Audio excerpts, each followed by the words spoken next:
ఘనమైనవి నీ కార్యములు నా ఎడల, స్థిరమైనవి నీ ఆలోచనలు నా యేసయ్యా.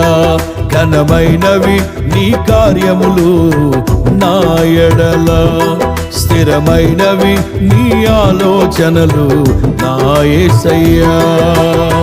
కృపలను పొందుచు కృతజ్ఞత కలిగి స్తుతులర్పించెదను అన్ని వేళలా. కృపలను పొందుచు కృతజ్ఞత కలిగి స్తుతులర్పించెదను అన్ని వేళలా. అనుదినము నీ అనుగ్రహమే, ఆయుష్కాలము నీ వరమే. అనుదినము నీ